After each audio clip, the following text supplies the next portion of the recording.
Hi friends, welcome back to my channel. आज हम बात करेंगे ट्यूबरकुलोसिस के बारे में।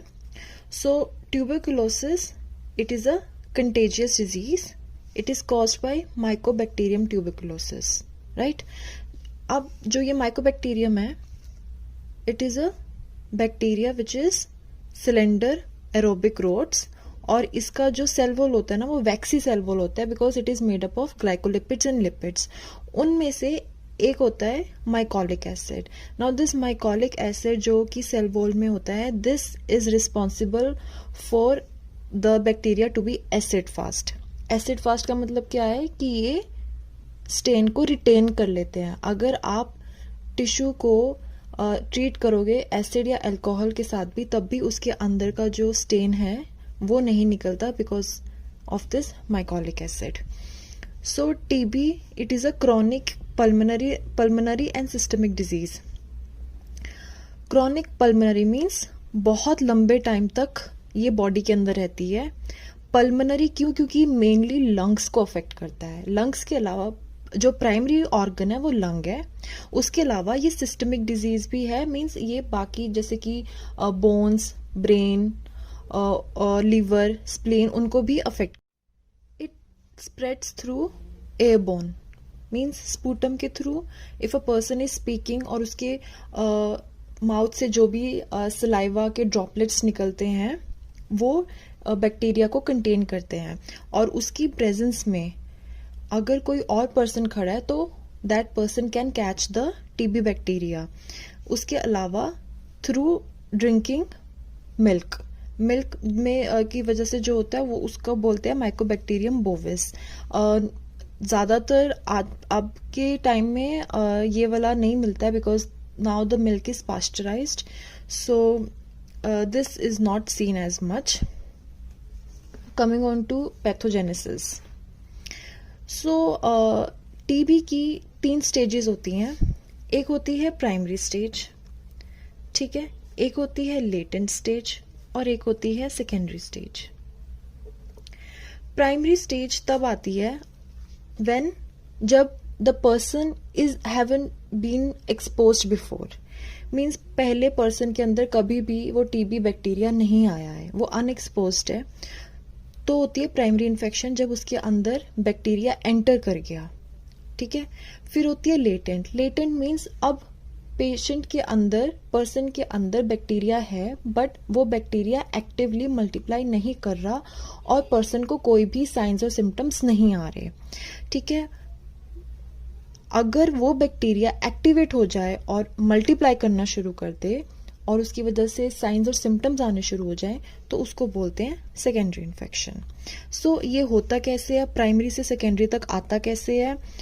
Now here in this diagram you can see the steps of pathogenesis.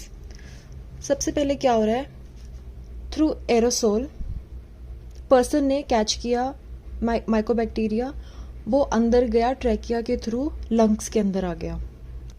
Lungs के अंदर एल्वियोलर मैक्रोफेजेस होते हैं और उन मैक्रोफेजेस के ऊपर रिसेप्टर्स होते हैं जो कि इनको माइकोबैक्टीरिया को रिकॉग्नाइज करते हैं, जैसे कि मेनोस बाइंडिंग लेक्टिन होता है और एक टाइप 3 कॉम्प्लीमेंट रिसेप्टर होता है। अब ये जो एल्वियोलर मैक्रोफेजेस हैं ये इस माइकोबैक्टीरिया को फेगोसाइटोस कर लेंगे। नॉर्मली क्या होता है, फेगोसाइटोस करने के बाद एक फेगोजोम बनते हैं। फेगोजोम बनने के बाद उसके साथ लाइजोजोम की फ्यूजन होती है जिससे वो फेगोलाइजोजोम बनता है, और फेगोलाइजोजोम बाद में जो बैक्टीरिया इंजेस्ट किया होता है उसको डिग्रेड कर देता है। बट टीबी में क्या हो रहा है कि बैक्टीरिया अंदर आया मैक्रोफेजेस के, उसने रेप्लिकेशन करना शुरू कर देना है, उसका ना जो फेगोलाइजोसोम बनना था वो नहीं बन रहा। वो क्यों नहीं बन रहा? क्योंकि जो बैक्टीरिया है वो रिक्रूट करता है एक प्रोटीन को जिसका नाम है कोरोनिन। ये कोरोनिन फेगोजोम के सेल मेम्ब्रेन के अंदर है, ठीक है। कोरोनिन फेगोजोम की सेल मेम्ब्रेन के अंदर है, जिसकी वजह से लाइजोसोम फेगोसोम के साथ फ्यूज नहीं करेगा। जब फ्यूजन नहीं होगी तो फेगोलाइजोसोम नहीं बनेगा और जो मैक्रोफेज है वो उसको डिग्रेड, बैक्टीरिया को डिग्रेड नहीं कर पाएगा, right. So this is the earliest sign of primary tuberculosis. Primary tuberculosis मतलब जो कि लेस देन 3 वीक्स का रेंज होता है, उसको हम प्राइमरी ट्यूबरकुलोसिस बोलते हैं। इसकी वजह से अब बैक्टीरिया मैक्रोफेज के अंदर पड़ा हुआ है आराम से, और वो क्या करेगा, मल्टीप्लाई करता रहेगा करता रहेगा करता रहेगा, ठीक है। बाद में यहाँ से निकल के हिमेटोजिनस स्प्रेड के थ्रू वो बैक्टीरिया कर देगा, पूरी बॉडी में मल्टीपल साइट्स पे जाके स्प्रेड कर जाएगा।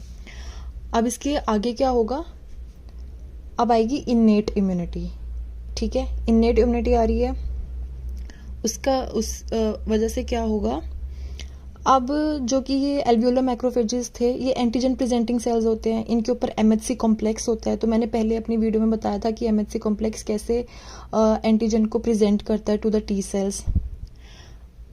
क्योंकि एंटीजन प्रेजेंटिंग सेल्स पे एक तो क्लास 2 एमएचसी कॉम्प्लेक्स है जो एंटीजन को रिकॉग्नाइज कर रहे हैं। दूसरी चीज क्या करते हैं ये सेल्स, इंटरल्यूकिन्स प्रोड्यूस करते हैं। इस केस में इंटरल्यूकिन 12 और इंटरल्यूकिन 18 प्रोड्यूस करते हैं। अब ये इंटरल्यूकिन्स टी सेल्स पे जाके रेगुलेट करते हैं और क्या बनाते हैं, TH1 सेल्स। TH1 सेल्स होते हैं T helper cells. So now comes the response of the T helper cells. अब टी हेल्पर सेल्स मैक्रोफेजेस जो कि पहले डोर्मेंट पड़े थे, जो कि बैक्टीरिया को डिग्रेड नहीं कर रहे थे, अब वो बन जाएंगे bactericidal.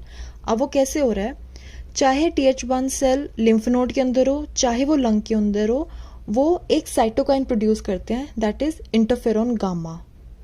Interferon gamma is a critical mediator, क्योंकि वो मैक्रोफेजेस को एक्टिवेट करता है ताकि वो बैक्टीरिया को किल करे। सो इंटरफेरॉन गामा नाउ क्या करेगा, मैचुरेशन करेगा फेगोलाइजोसोम की। जो इन्फेक्टेड मैक्रोफेजेस थे उनकी, अब जिसमें वो फेगोसोम लाइजोसोम नहीं बन रहा था, अब ये फेगोलाइजोसोम बनाएगा, उनकी मैचुरेशन करवाएगा, ताकि जो बैक्टीरिया है वो एक्सपोज हो टू द लीथल एसिड, जिसकी वजह से बैक्टीरिया की किलिंग हो। दूसरी चीज क्या कर रहा है कि जो ये इंटरफेरॉन गामा है, ये नाइट्रिक ऑक्साइड प्रोड्यूस करता है। नाइट्रिक ऑक्साइड क्रिएट करते हैं reactive nitrogen intermediates which will kill the mycobacteria. तीसरी चीज, जो इंटरफेरॉन गामा है वो मोबिलाइज करते हैं एंटी माइक्रोबियल पेप्टाइड्स को, जो कि बैक्टीरिया को किल करते हैं। एंड फोर्थ चीज, दे स्टिमुलेट ऑटोफेजी। ऑटोफेजी का मतलब क्या है कि जो सेल के अंदर ऑर्गेनेलीज हैं जो और इंटरसेलुलर बैक्टीरिया है उसको डिस्ट्रॉय कर रहा है। सो TH1 सेल्स बने, टी हेल्पर सेल्स बने, उन्होंने इंटरफेरॉन गामा को प्रोड्यूस किया। इंटरफेरॉन गामा की चार काम है। सबसे पहले एक चीज कि उन्होंने फेगोलाइजोसोम की मैचुरेशन करवाई, जिसकी वजह से बैक्टीरिया किल हो रहा है। दूसरी चीज, वो नाइट्रिक ऑक्साइड प्रोड्यूस करते हैं, जिसकी वजह से रिएक्टिव नाइट्रोजन इंटरमीडिएट्स बनते हैं। तीसरी चीज, वो एंटी माइक्रोबियल पेप्टाइड्स को मोबिलाइज करते हैं। एंड फोर्थ चीज, वो ऑटोफेजी कराते हैं। ये सारी चारों की चारों चीजें मिलकर बैक्टीरिया को किल कर रही हैं। ये इम्यूनिटी का काम आ गया। अब देखो दो चीजें, या तो जो पर्सन इन्फेक्ट हुआ, या तो उसकी इम्यूनिटी बहुत अच्छी है या फिर वो इम्यूनो कॉम्प्रोमाइज्ड है। अगर तो उसकी इम्यूनिटी अच्छी है तो उसके अंदर क्या होगा, ग्रेनुलोमा फॉर्मेशन होगी। और अगर उसकी इम्यूनिटी अच्छी नहीं है, जैसे कि सपोज उसको एड्स है, तो उसके अंदर ग्रेनुलोमा फॉर्मेशंस नहीं होते। तो ग्रेनुलोमा होता क्या है, जो ये सब TH1 रिस्पॉन्स की वजह से जो माइकोबैक्टीरिया किल हो रहा था, उसकी वजह से और सारे जो इम्यून सेल्स है वहां पे उस एरिया में आके इकट्ठे होने शुरू हो जाते हैं, जिसकी वजह से वहां पे ग्रेनुलोमा बन जाता है। और उस ग्रेनुलोमा के अंदर ना केशियस नेक्रोसिस होती है। सो जो इंटरफेरॉन गामा था, जो मैक्रोफेजिस को एक्टिवेट कर रहा था, है ना, वो मैक्रोफेजिस की ना शेप में चेंज आ जाता है। अब वो मैक्रोफेजिस को क्या बोलेंगे, एपिथेलियोइड हिस्टोसाइट्स, राइट। जब इंटरफेरॉन गामा मैक्रोफेजिस को एक्टिवेट कर रहा है, मैक्रोफेजिस की शेप चेंज हो रही है, उनका काम थोड़ा, उनके अंदर डिफरेंस आ रहा है, तो उनको बोल रहे हैं एपिथेलियोइड हिस्टोसाइट्स। ये एग्रीगेट करके क्या बना रहे हैं, ग्रेनुलोमा बना रहे हैं। इसके अलावा जब ये एपिथेलियोइड हिस्टोसाइट्स आपस में फ्यूज हो जाएं, बहुत सारे आपस में फ्यूज हो जाएं, तो उसको बोलते हैं जायंट सेल्स, राइट। तो ग्रैनुलोमा में क्या बन रहा है, ग्रैनुलोमा के सेंटर में होगी केशियस नेक्रोसिस, उसकी राउंड, उसके आसपास क्या है, इम्यून सेल्स हैं, एपिथेलियोइड हिस्टोसाइट्स हैं, मैक्रोफेजेस हैं, डेंड्रिटिक सेल्स हैं, उसके बाद एक फाइब्रस टिश्यू आ जाएगा, एंड देन उसके आसपास और क्या होगा, जायंट सेल्स बने होंगे। इन क्लिनिकल फीचर्स, अगर तो प्राइमरी टीबी है, प्राइमरी टीबी मतलब जो अनएक्सपोज्ड पर्सन के अंदर हो रही है, या तो अगर तो देखो पेशेंट की इम्यूनिटी अच्छी है तो वो क्या करेगी, बॉडी जो इम्यून सेल्स है वो इन्फेक्शन को कंटेन कर लेगी और पेशेंट को कोई भी सिम्टम्स, साइन सिम्टम्स नहीं आएंगे और पेशेंट जल्दी हील हो जाएगा। या तो ये हो सकता है, या तो क्या होगा कि वो लेटेंट में चली जाए, मीन्स लेटेंट इन्फेक्शन है, मतलब कि अंदर वो अंदर बैक्टीरिया तो है लेकिन अभी वो मल्टीप्लाई नहीं कर रहा, वो इन्फेक्ट नहीं कर रहा। या फिर वो क्या है कि साथ ही साथ जैसे ही इन्फेक्शन हुई वैसे साथ ही साथ वो प्रोग्रेस कर गया आगे, उसको सिम्टम्स आ गए, ठीक है। That is primary TB. On x-ray in patients में एक तो कंसोलिडेशन होगी लोब्स की, it will look like pneumonia. जो लिम्फ नोड्स है उनकी एडिनोपैथी हो जाएगी और प्लूरल एफ्यूजन होगा, ठीक है। इसमें लिम्फेटिक और हिमेटोजिनस स्प्रेड भी मिलता है। अगर तो प्राइमरी टीबी का केस लेटेंट इन्फेक्शन में गया है, ठीक है, और लेटेंट इन्फेक्शन में जाने के बाद आफ्टर फ्यू मंथ्स या फिर ईयर्स उसकी इम्यूनिटी कम होती है, वो इम्यूनो कॉम्प्रोमाइज्ड होता है, तो ये जो लेटेंट इन्फेक्शन थी वो एक्टिवेट हो जाएगी, जिसको बोलते हैं reactivation, and that will called secondary TB, right. अगर तो प्रोग्रेसिव प्राइमरी टीबी था, प्रोग्रेसिव प्राइमरी टीबी हो रहा है पेशेंट को, तो साथ ही साथ मैंने जैसे बताया कि हिमेटोजिनस स्प्रेड हो जाएगा, पूरी बॉडी में बैक्टीरिया स्प्रेड होगा और वो मिलियरी टीबी करेगा। बट समटाइम्स व्हाट हैपन्स कि प्राइमरी टीबी है पेशेंट को और उसके बाद उसको दोबारा से इन्फेक्शन हो रही है, दैट इज कॉल्ड री इन्फेक्शन, वो भी आगे उसको क्या बोलते हैं, सेकेंडरी टीबी बोलते हैं। Now in case of secondary TB, it classically involves the apex of the upper lobes। जो लंग है उसका जो अपर लोब है उसका एपेक्स, वहां पर सेकेंडरी टीबी होता है। प्राइमरी टीबी होता है in the lower part of the upper lobe और upper part of the lower lobe, but secondary TB होता है at the apex of the upper lobe of the lungs.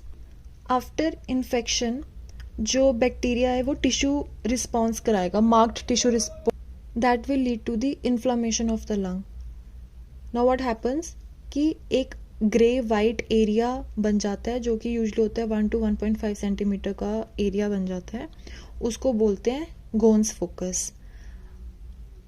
अगर गोन्स focus के साथ में जो रीजनल लिम्फ नोड है उसका भी इन्वॉल्वमेंट हो जाए तो उसको बोलते हैं Ghon's complex. This focus can also undergo caseous necrosis. जो सेकेंडरी टीबी है वो भी प्राइमरी टीबी की तरह ही डिसेमिनेट कर सकती है थ्रू हिमेटोजिनस रूट। डिसेमिनेट करने के बाद वो बाकी ऑर्गन्स में स्प्रेड हो जाती है, जिसको बोलते हैं मिलियरी टीबी।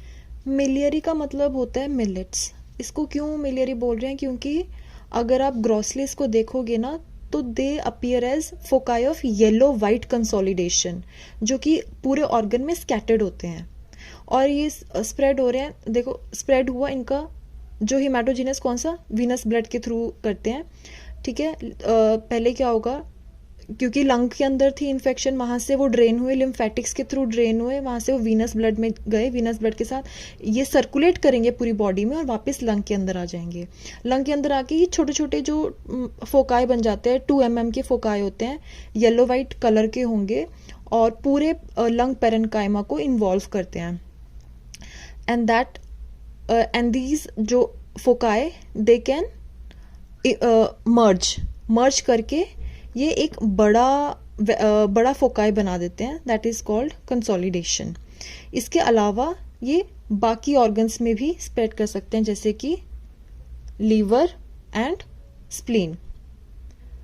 जितना ज़्यादा प्रोग्रेस करता जाएगा आगे आगे, उसके बाद जो प्लूरल कैविटी है वो भी इन्वॉल्व होएगी, जिसकी वजह से क्या होगा, प्लूरल एफ्यूजन होगा, ट्यूबरकुलस एम्पाइमा हो सकता है, और जब क्रॉनिक चला जाएगा that will lead to fibrosis, so they will be fibrous प्लूराइटिस।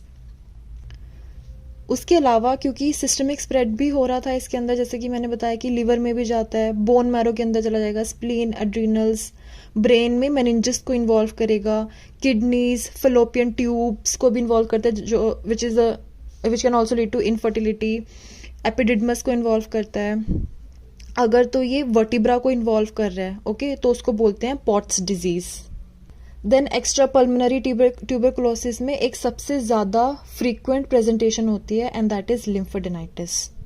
Then it can also involve intestines. अगर तो किसकी वजह से हो रहा है, through drinking contaminated milk, then it can also lead to intestine tuberculosis.